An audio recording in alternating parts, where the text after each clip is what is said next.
That was me from another show, so I'll say it again. Welcome to Community Talk Radio. I am your host, Moreen Reed, and with me in the show today to talk about my favorite subject, which is the social contract from a young person's point of view instead of just us old people. Yay! Welcome to the show, Naomi Harrison. Hello. So you might hear the squeaking in the back. We are having to share a microphone. I do hope to encourage the system here to maybe make some changes to the microphone so that they work. Okay, so Naomi, people need to know just who you are and where you come from. So a little short bio, please. Hi. So I was born in Nanaimo, but I've lived in Powell River, Kuthet since I was 5 years old. And just recently I've been back to Nanaimo doing my second year at university at VIU. So, yeah. Okay. And I think people are going to want to know, what exactly are you playing with at university? I just switched my program to be in the Bachelor of Education, so I'm hoping to be a teacher one day. Oh. Ooh, that is such a, in terms of the social contract, I suspect there isn't a member of the audience out there who doesn't have a teacher that immediately pops to mind that they are incredibly grateful to have had, who somehow, and in various different ways, I know for me, it was just the acknowledgement that my feelings for that, because I had a crush on him, that they weren't silly, they weren't ridiculous, that he was very happily married, but still just to have that acknowledgement from a teacher that, you had real feelings, you were a real person. Yeah, teachers are profound. You must have had one. Yeah, I've had some, I don't think I've had any teacher crushes, but I had some favorite teachers that were just very kind and actually listened to me and gave me more confidence in who I am. So yeah, I hope I can be just like them. I think people who are particularly drawn to that profession, I think will do really well. Okay, so in the pre doing this, we talked about some of the areas that the social contract has brought to your mind. I do send out, a sort of a questionnaire to people who are willing to come on the show. And for you, that focus went in particular in one direction on the politics. So as someone who is in their early 20s, how do you see the current political scenario? Is it what we need to go into the 21st century, or do you see the need for change, etc.? Yeah, so I don't really think that what's going on right now politically is what's best for the world and for people right now, but yeah, I think our current social contract is, I would say it's centered a lot around just individualism and profit and monetary things. Mm-hmm. I don't see a lot of community thinking and thinking. I feel like with the climate crisis too, I don't feel like that's being taken seriously. I was listening to Mark Carney on the radio last night, and they didn't even mention climate change. And Ooh. So yeah, I don't know if they're gonna mention that, but it doesn't really feel like we're moving forward enough. It feels like we're kind of staying static right now. So in your generation, how much anxiety does that produce? A lot. But we're also pretty optimistic because no one that I know is just well, there's nothing we can do about it. We're all actually trying to be better and change stuff. It's just everyone I know can't really make make systematic changes, which I think is what we really need. Like, we need the government to be like, okay, no more single-use plastics, like, at all. No, we're gonna invest in public transit, and like really commit to the lowering the global temperature goal that they were going towards. But yeah, so I'm kind of anxious, but I'm also kind of hopeful. Okay. I know that, and I don't know if you caught this episode, it's up, I believe I've got it up on the podcast, but I had a gentleman here a couple of weeks back that there are, in young people, there are lots of new initiatives that are coming forward. And my guess is that my generation, or those who are like 40 and above, they have still bought into the idea that you can have it all. So I'm curious if in your generation, what would you say would be the breakdown of those who are still stuck in that I can have it all, me, and those who are going, no, I actually want community. Yeah, I definitely still see young people that are like reminiscent of the really heavy on the just concerned with themselves and their lives and their jobs and their money, and they're just really concerned about when they can next go on their yacht cruise or something. Right. But so what proportion do you think? I don't know. I think there's a lot more people that aren't like that nowadays, because I think that young people are poorer. True. Yeah, I don't know anyone that can afford a house, or even everyone I know that lives in an apartment my age has like 5 other people living with them. Whoa. So I did not know that. Ho. Yeah. So yeah, I don't know. We just... Okay, so the economy and its crash because, funny that, if you concentrate all the wealth at the top and you leave everybody else behind, I mean, not only does it toast the environment, but yeah. So it's almost like by default, your generation is developing and finding again the roots of the communal lifestyle.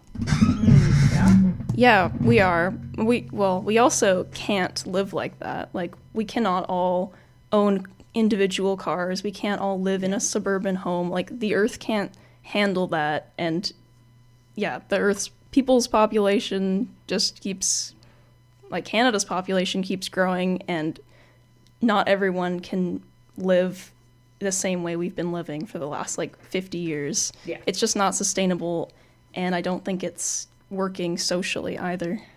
No, totally on the social level. So in my day, it was still the vestiges of the extended family were still a thing. Like, as a kid, I went to family picnics, which would extend out so that there could be upwards of 100 people at that, with, who are all interrelated, like in the sense of belonging to similar, family last name kind of thing. I don't even know if that's a thing anymore. It might be, and I hope it is. But by the time my generation got married and started having kids, the whole idea of the nuclear family, right, where you could move anywhere, and, keeping that connection to the original family system it was a thing, but it wasn't the thing. And I think we lost a lot by doing that. And one of the places where I think we suffered the most in my generation is when children only had 2 people to see what it meant to be a human being, and a healthy one. When all you have is your parents. And another aberration that my generation did is women decided they didn't need men to have kids. The trouble with that is, again, now the child only has one parent to model itself from. That's not a good thing.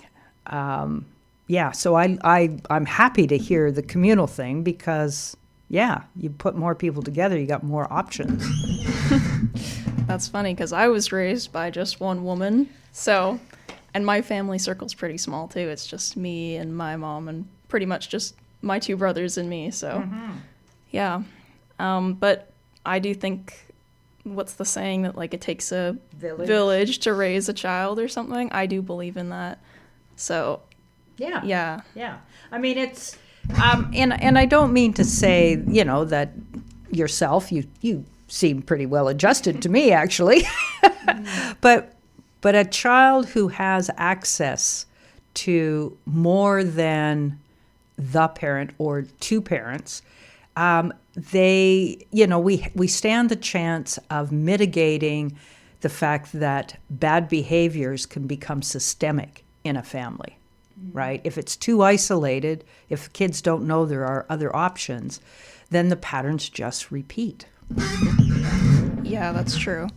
I think one way out of that I've seen is reading.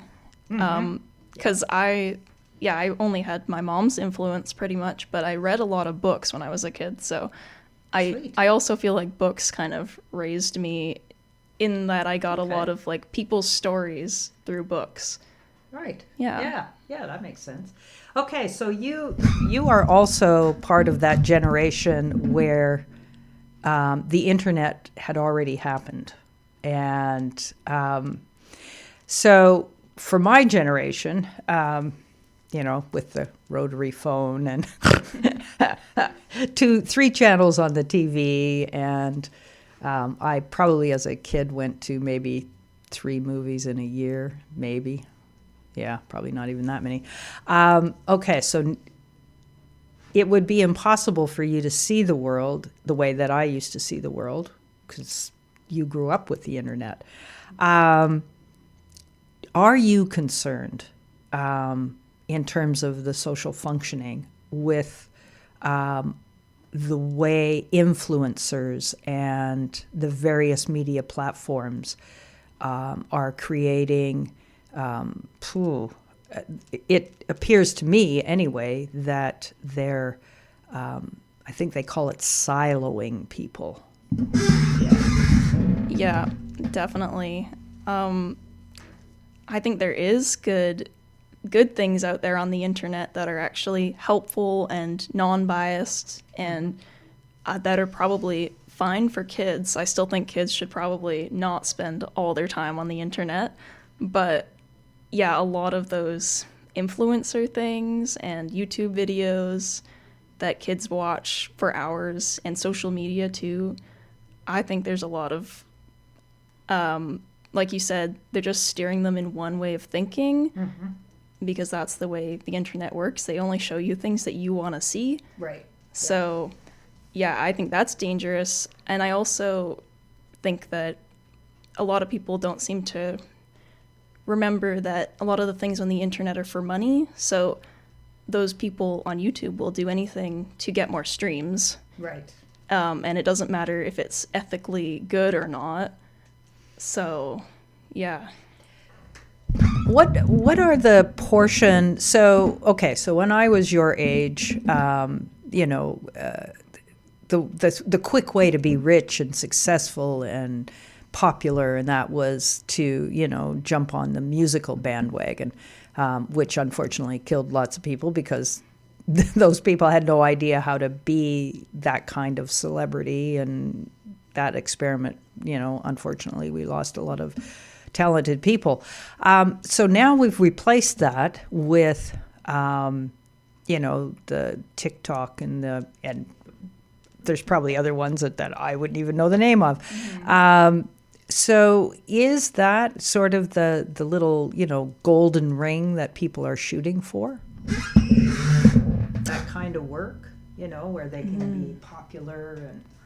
Yeah, I mean, that I think TikTok is definitely the new, music kind of thing. Okay. Yeah, no one's going to, read about you in a magazine or anymore. They're going to see you on TikTok or on Instagram or something. But, Right.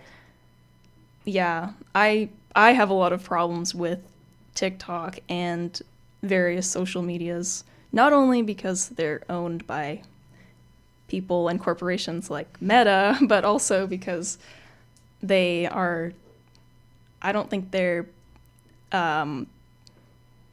like reputable sources. Like they give information that's not backed up in science.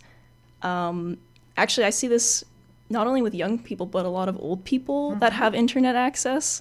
They will see something on the internet that's probably even like AI generated, and they think it's real. Right. So that's really concerning to me. And these apps don't have proper protections against people's like innocent minds. Right. They are just like, well, use at your own risk, basically. Yeah. So, but I guess what I was trying to get at is, do you see people in your age group who have been seduced into thinking, well, yeah, I can be the next TikTok sensation? Most people I know don't think that they're ever going to get famous online, but I do see people measuring their value and their self-worth based on things online. Oh, okay. So, yeah, they're kind of like, well, I'm not as cool as this person online, so I don't know, I feel shitty about myself. Or also I think there's still like toxic femininity, toxic masculinity on the internet. Yes. That's still a thing. Yes. So, yeah. Okay, let's segue into gender, because this has been one of Naomi's studies at university, and that's gender studies. Okay, so when I was her age, that would have been in the early 70s, late 60s, get married, have children, the man takes care of you, end of story. Man gets to say everything, gets to... defer, even got, like my last interviewee pointed out, women couldn't get mortgages. We couldn't divorce until very recently, et cetera, et cetera. So, gender studies, where are women at now? Yeah, that is a big question. And I think women are different anywhere you look in the world, because that's one of my takes on gender. It is a social construct. It's not the same. Your experience of being a woman, mine is different than someone on the other side of the country, someone in another country. So, yeah, but we are definitely like in the school system and at university, there's a lot of people kind of revolutionizing the way we think about gender, and definitely less of what you said, like the man running the house. There is a total deterioration of the nuclear family, and I think that's actually a good thing, because, I mean, it's nice to have income from two parents, but I don't know. I think the roles that teaches children can be harmful. Like, why do men have to act a certain way, and why do women have to act a certain way? If men want to be effeminate and, I don't know, girly, they can. Yeah. There's nothing wrong with that. So, yeah, I think my generation's having a very different view of gender, and I can see that in backlash right now with, like, rules in Alberta and the United States. They're making a bunch of like anti-trans laws and laws to like protect gender roles, which I just don't agree with those. But and I think part of what happened is when humans experiment with a new type of social contract, or you had a better word for it. Anyway, I think what happens is the pendulum swings beyond what people who are totally bought into whatever the current norm is, that it frightens them. And eventually, because of that fear, you start to get that backlash. But my suspicion is, as the pendulum starts to swing back to what they think is normal, of course, it'll swing the other way, which is what it's doing now, where they want to shut it all down. but I don't think the genie's out of the bag now. I don't think they can, or out of the bottle. I don't think they can stuff it back in. But the backlash actually doesn't surprise me, right? Yeah. Yeah, it doesn't really surprise me either. They were going that way since like 2019, but yeah, I don't think it's gonna last because, like you said, we can't just like say, all right, no more abortion for the rest of the world. Like, that's just not gonna happen. Too many people agree with human rights and women's rights and gender minorities' rights. So yeah, it's just, I can't see that ever happening, but I don't know what to do about the trend of that right now. I guess we'll just wait till Donald Trump dies. Which he is old. Yep. You guys have that on your side. He is old. He's not young. Yeah. So in the so gender role thing, do you see the sufficient blurring of the lines between the standard, or not standard, this is standard only in terms of convention? And so the social contract, unfortunately, evolves very slowly because it isn't actually a document or anything. We all just sort of grow up in the soup of it in whatever culture you're growing up in. I know that from my perspective, when I look at, women who have crossed lots of bridges, which is good. And I also have seen men cross bridges, although theirs seems to be less enthusiastic. So in the population of males that you know, or who identify as males, which would be a better way of putting it, are they happy with that total blurring of the family roles? Yeah. Yeah, I mean, it depends who you talk to and who you're around, but I mean, well, the guys I know, actually, it seems like there's not really much substance to their gender anymore, if that makes any sense. Like, Oh, okay. because in your day, being a man held some power, and it still does today. There's definitely still some patriarchal views left over, but yeah, I don't know if men feel secure in their gender. I'd have to ask one, but Okay. You might be sent out on assignment. but yeah, I think it depends who you ask, because some people, I think, and some men probably are overjoyed that they, like, we're teaching kids now, it's okay to share your feelings. It's okay if you want to cry. Like, yeah. Well, I guess the piece that I have totally embraced and have just like cheered on is dads. Holy crap. I mean, the height of what was supposed to be the best was, the guy worked 9 to 5, came home, put his feet up, read the paper, and that was it. He spent no time with his kids. And yeah, the fact that now, men take maternity leave. Yay.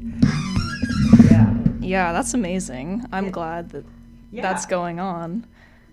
So do you see men being glad? I don't know. Once again, I think it depends who you talk to. I think there is a resurgence, just like there's a resurgence of discriminating or getting rid of gender equality a little bit, especially in the States.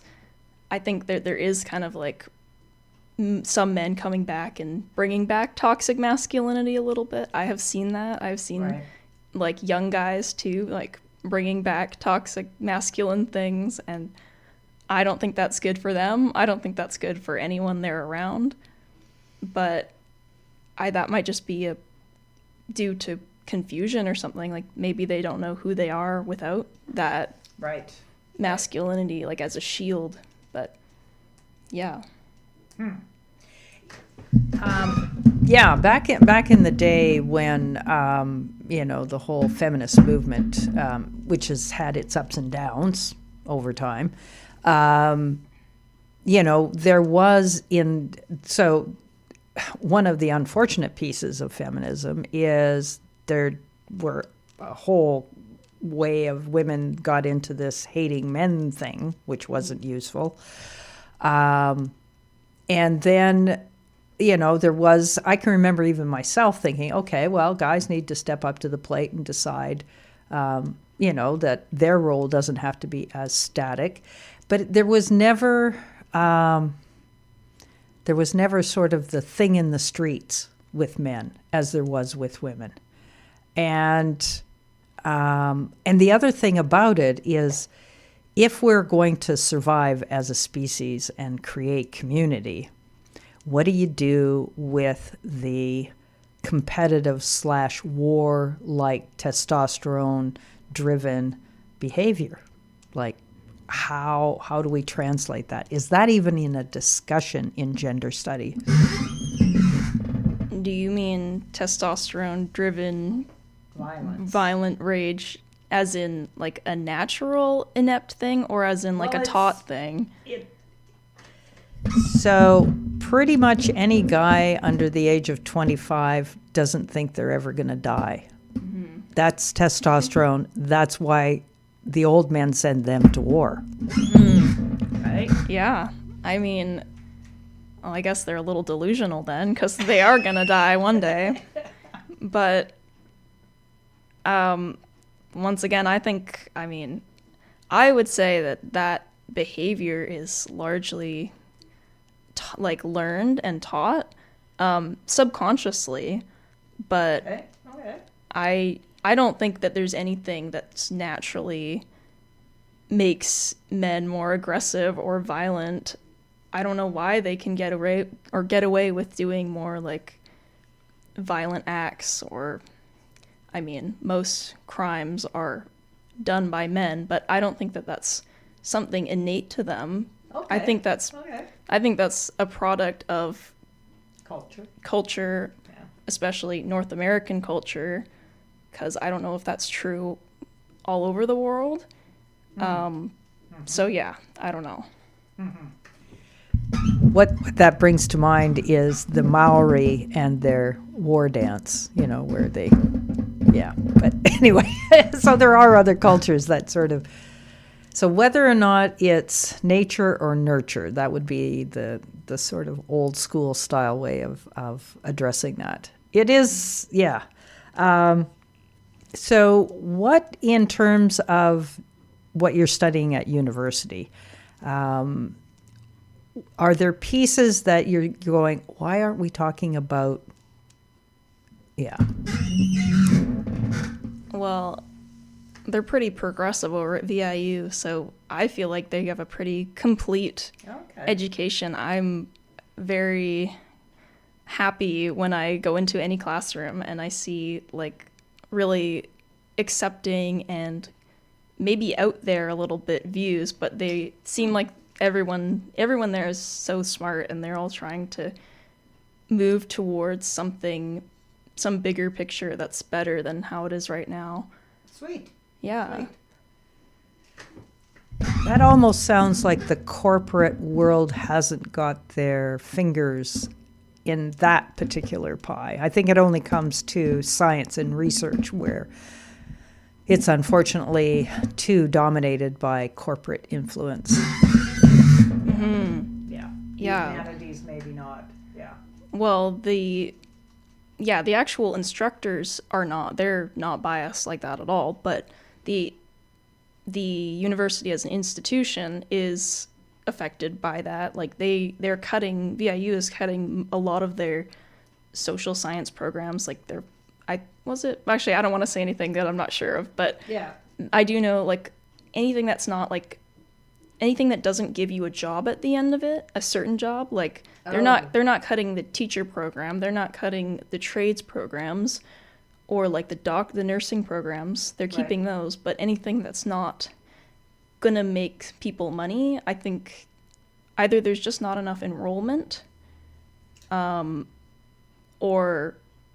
yeah, people can't, this is where my experience is, I can't afford to have tuition and living expenses and textbook expenses and then get a degree in something that I will have no job at the end of it. Like, I am very interested in philosophy and gender studies and sociology, but yeah, that's kind of a dead end for me. If I was rich, I would totally do that. Right. But I'm not. So yeah, that is where I think capitalism has kind of impacted all universities, not just VIU. Right. But yeah. Yeah. Yeah. Big sigh. Big sad sigh. I agree. Totally. Big sad sigh. Ha. So, so the reality of the cost of living in your demographic, how do you see yourself in 10 years? That's a great question. I have no idea. I really, like I said earlier, I'm either going to live in an apartment with like 5 other people, or I'm lucky that I have family that has like, they're fine if I live with them, because then I get around having to pay for an apartment or something. But I basically cannot afford a place to live and going to university at the same time. I would have to work full time to afford rent. Yeah. And even then I'd probably be like scraping by. So, but I think that's a fixable problem. I think we could make housing affordable. It's just that right now we're kind of using housing as like another thing to commodify, and it's like, yeah, like my house right now it's a shitty shack, and they're like, this is worth $400,000. Like, no, it's not.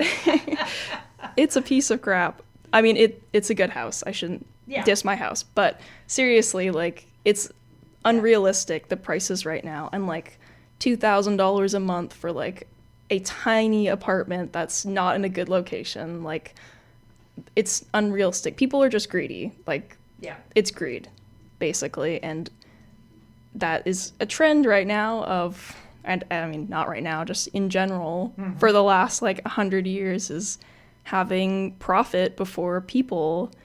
So yeah, I mean, I think the world, or at least North America, we kind of agree unanimously that we would rather have profit than people housed. Like, yeah.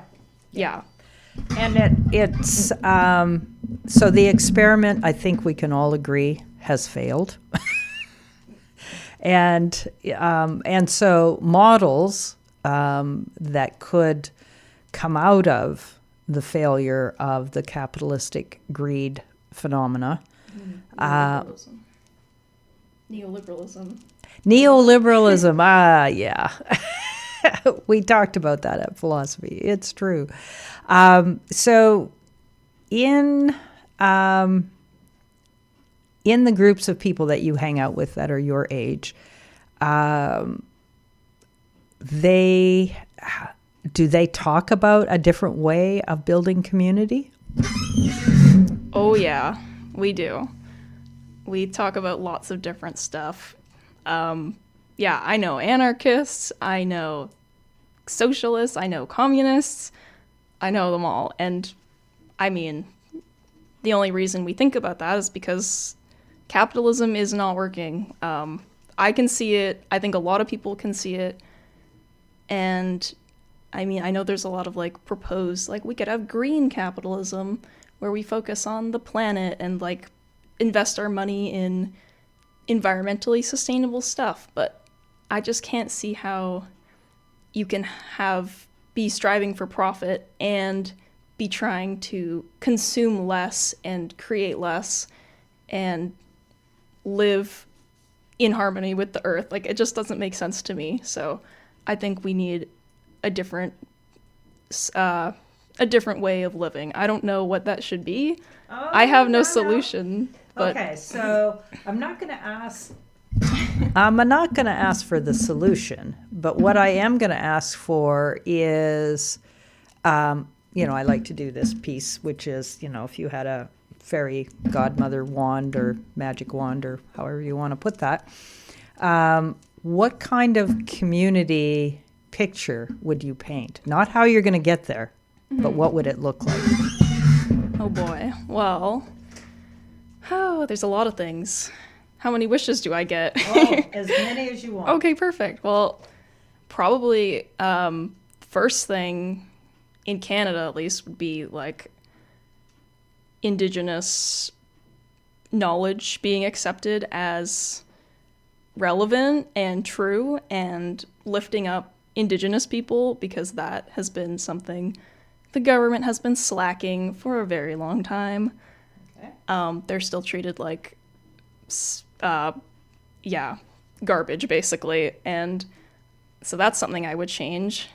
I think education should be free. I don't think that going to university should be something that only privileged people like myself get to do. I think it should be a human right, because without education, you're basically going to succumb to some non-educated views, which is not your choice because you can't afford to go to university. So, yeah. Okay.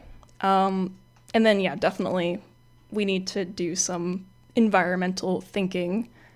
I don't know what that would be. I think I love public transit. I think it would be so cool if we had like trains going everywhere or like electric buses going everywhere, and just like rip up the roads, basically. Maybe turn the road into like a huge bike park. I think that would be great. Oh, I like that. So, okay. Yeah. And I think as like socially, I think we need to just like slow down a little bit and get more uncomfortable, if that makes sense. Like, I think having everything you want instantly, like getting fast food delivered to you instantly, and getting anything you want, you can order it online. Like, I think we need to not be doing that anymore and just learn how to be uncomfortable a little bit and not get everything we want. So, yeah. What else would I like in a beautiful utopia society? Yeah. I think we could be making a lot of our own. Like, I think it would be cool if we grew all our produce locally. Like, we could have like huge farming things going on in Cathet, and then we could like make our own food, basically. And maybe have some more green energy, get some giant solar panels out there. That would be great. Okay, I'm getting a little off track from the social things. Now I'm just thinking of feeding ourselves is part of it. Yeah. I think the education is a big one, though. Yeah. And definitely, I think that online stuff should be policed a little bit more, and we should encourage more publicly funded things. Like, the CBC radio is a great resource, and I'm really sad that like newspapers are going obsolete. Like, even our local newspaper, there's like they cut more of it, and it's just basically going bankrupt, I think, because people just get all their information online. So they are online, but but it's really having unbiased, like publicly trusted news sources and media sources is really important to me, because they're non-biased. They are there to expand your mind and not put you down a internet rabbit hole where you're only surrounded by things you already agree with. Yeah. The echo chamber. Yeah. Yeah. How are we doing for time? Oh yeah, we got lots of time. Okay, so I like that world. I would sign up. I'd be there. My only concern about the Cathet region is we aren't a savanna type agricultural scenario. So unfortunately, I don't think growing rice or grain I keep thinking goats, but apparently goats are tricky because I like cheese. But, trading can still happen. It just doesn't have to always be about profit. Mm-hmm. Yeah. So I know they have lots of dairy farms on the island, and, we could ship them our blackberries or something. Mm-hmm. Okay. So where should we go next with this? In terms of this whole sustainability, is it in your gender studies, has the emphasis changed from that original family system where procreation and, is the whole population question part of gender studies? Yeah, I mean, we talk about that, the pressures on women and anyone with a uterus, basically, to have a child and to have this very neat and predictable family structure. That we talk about that definitely, but we also, in gender studies, we talk a lot about how race, or like perceived race, influences how your gender is perceived too. So It really depends what culture you're in and where you are geographically to really say. But around here, I would say that, I don't know too many people that are concerned about having kids or having a very structured family, because the way it's looking right now is we're falling into like fascist dog shit. Sorry, I don't know if I'm allowed to swear. Yeah, you can. Okay, you can. but I don't have a bleeper. Okay, well, yeah, so that could be why some people don't want to have kids, is they are kind of pessimistic and see things going south right now. But yourself?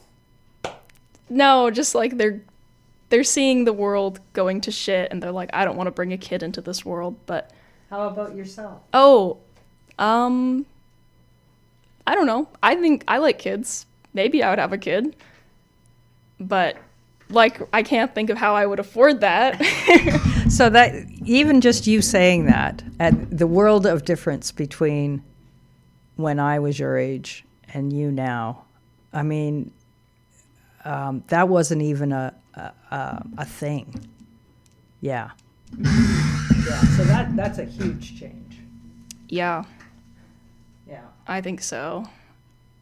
But I think it's kind of nice that I'm not being really pressured to be a certain way. And I don't know. People might be scared that like the population's in decline, but I don't think that's a bad thing. No, it isn't.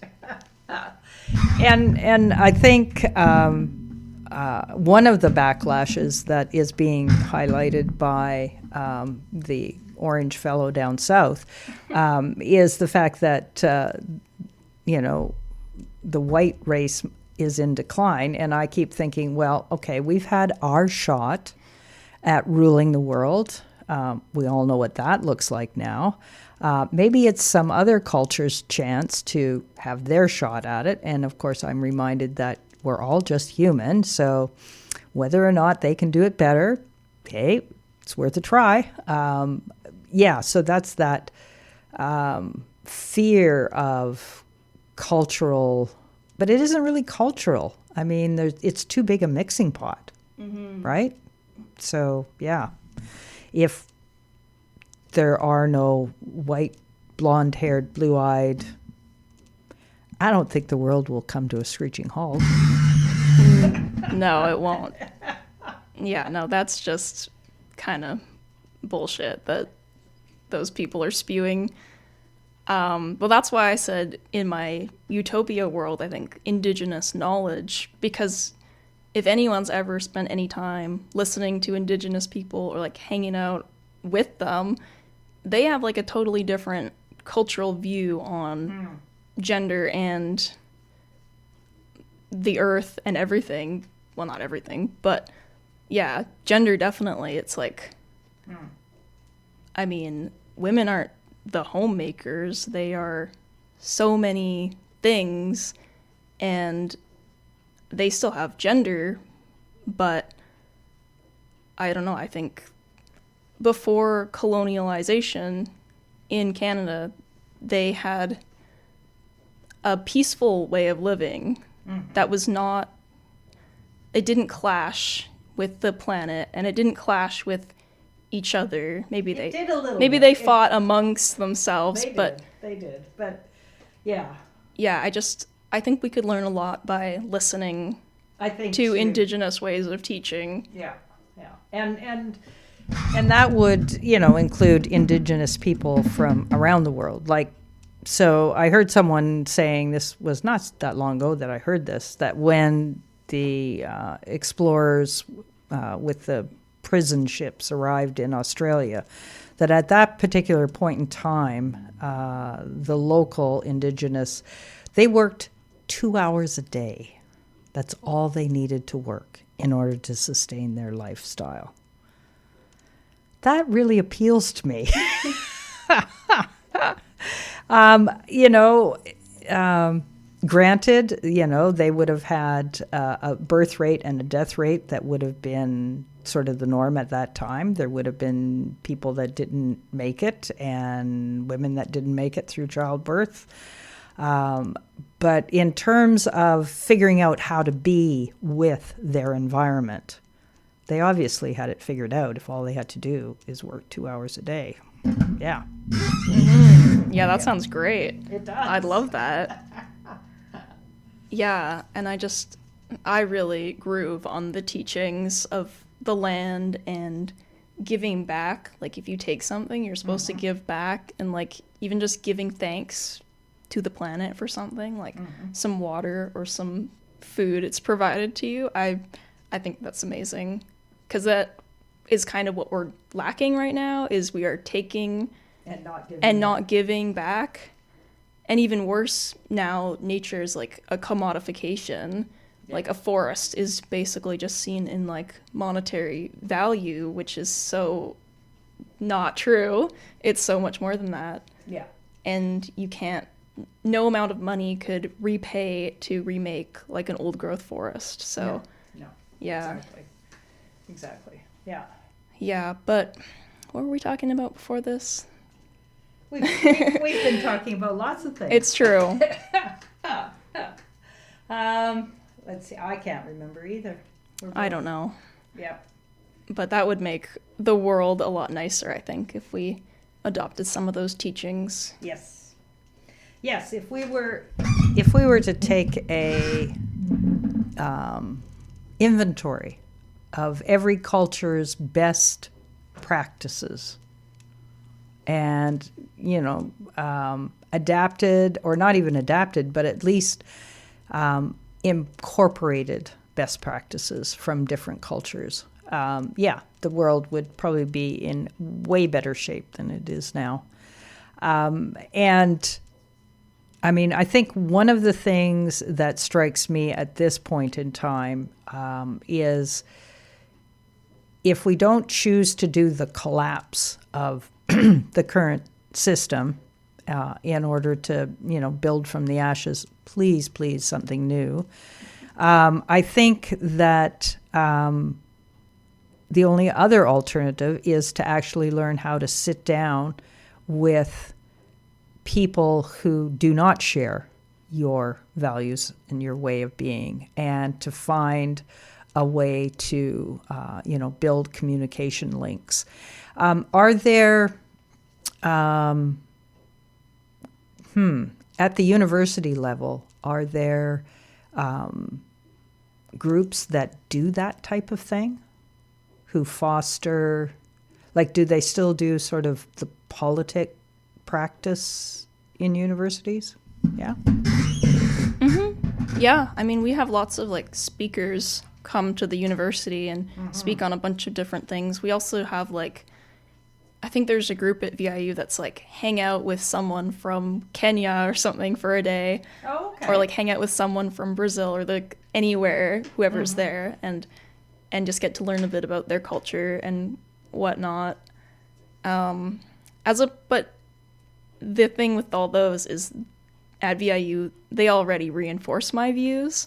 So I'm not really being challenged by going to talk to someone from Brazil or something, because I think that's cool and I like to listen to them. But if I want to challenge my viewpoints, I don't know, I'll go hang out with the Ratepayer Society or something and listen to what they're saying, because I don't want to get trapped in like a silo of my own thinking either. Right. I want to be open to listening to what others are thinking. I don't want to shut down anyone's ideas, but yeah, I don't want to take part in any harmful ideas that people are sharing, but I'm open to listening. So yeah. That's how I feel about, I've talked to a few of the people with the I Heart PR sticker, and I think it's interesting to listen to them. I don't share their opinions, but yeah, I think it is important to listen to people with opposing viewpoints to you, even if you think they're full of shit. But well, I think we all have some of that, every one of us. And I like to hear that. That's encouraging to hear that from someone your age. That's excellent, actually. Sweet. Okay, so we still have, what do we have? We have 7 minutes left. Oh. Okay, so as a teacher, this is new, because when Naomi and I first talked about her coming on the radio, she really hadn't come up with the idea of teaching. But I can see why you would. Yeah, it feels like it's going to be a good fit for you. So as a teacher, again, here would be another opportunity for magic wand. And the reason why I do that is to spark interest in new ideas, right? Because if we don't throw out some new ideas, we run the risk of just recreating what's always been, which there are obvious flaws. So as a teacher with a magic wand, what would you like? Like in the education system, in the curriculum? Yeah. Oh, lots of stuff. Our curriculum in this town I think it's pretty all right. We could definitely add some new stuff though. Like in my curriculum, I'd rather there be more talking about Indigenous stuff. I think now, right after I graduated high school, they put in a law that you have to take Indigenous courses in, at least like a certain amount in high school. So that's amazing. I don't know what the quality of it is like. I hope it's good. Yeah. I think we really could improve on the sex education. I think it's better than it used to be, but... A topic we haven't touched on yet. But go on. Yeah, because, I mean, mine was just horrendous. It was like, okay, but it was still like, oh, the girls and the boys are separated, and the boys just laugh and giggle, and the women... Like, I remember going to a self-defense class they were giving the teenage girls. Oh, wow. And the guys, I don't know what the guys were doing, but that was crazy to me, that we have to learn self-defense.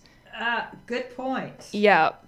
But, yeah, if I was teaching, I would like to have more in-depth sex education. And a lot of people are like, that's not appropriate for kids. But it is, like, a form of harm reduction, because if you don't tell them anything, they're just gonna be harmed or they're not gonna be knowledgeable. So I think empowering them with that knowledge would be helpful for them. And definitely not just talking about like straight heterosexual sexual encounters, definitely like LGBTQ stuff and any kind of, all that kind of stuff. Yeah, so, but besides that, I think we have a pretty good curriculum. Yeah. What age group would you like to teach? I don't know. I would be good with any age group. I do tend to like the kids that are a little older because they have more capacity for some stuff, some harder stuff. And they're usually pretty like witty and cheeky too, and I think that's funny. But younger kids are amazing too. They're super sweet. Yeah. Yeah. Okay. So I don't know. Okay, so she briefly touched on a topic that we were going to mention, and we now have 3 minutes left to have a few comments on it. So prior to the radio, I was telling her, that, in my day, back in the late 60s, early 70s, to say no was the big sex revolution thing. And then somewhere along the line that morphed into hookup. So I know that that's probably a little old now too. So I was curious about her age group and where the freedom in sex has led or hasn't led. Yeah, that kind of thing. Yeah, I think we definitely are past the can't say no or can say no thing. Now it's more, there is a lot of freedom. Not in like my family members are like, that's in a sexually perverse way, but no, it's in a we're actually having good conversations about like boundaries and consent and all that stuff. So, but you wanted to know if hookups still happen. Yeah. I think they do. Okay. Yeah. I think so. Yeah. Yeah. I do hope though anyone that is doing that is, like I said, having conversations about their boundaries, Right. what they like, what they don't like. Right. Yeah. So, and being safe about it. I don't know why in media there's still like sex scenes where people aren't wearing condoms or stuff and like not asking questions in like movies and stuff. That, like, what's the point of that? Because that's not realistic. Yeah. In real life, people are actually trying to be safe, I hope. Yeah. But yeah, I think it's changed a little bit, but there's definitely still a bunch of stuff going on. Right. Yeah. Okay. I think we've done it. Yeah. We have. Congratulations to us with our mic sharing. Okay, folks. So I forgot my mid-broadcast shout out to the fact that you're listening to 90.1 FM Catholic Community Radio. And as we wind down the show, I would encourage folks who would like to have their opinion voiced on this particular show about the social contract. Please feel free to contact me at 604-223-0404 or email cardinal, CARDINAL 7678 at gmail.com. And I would be happy to have you come on board and to discuss where the world needs to be going in the 21st century. And thank you for listening. So, thank you, Naomi. Thank you. All righty. We will see you all next week.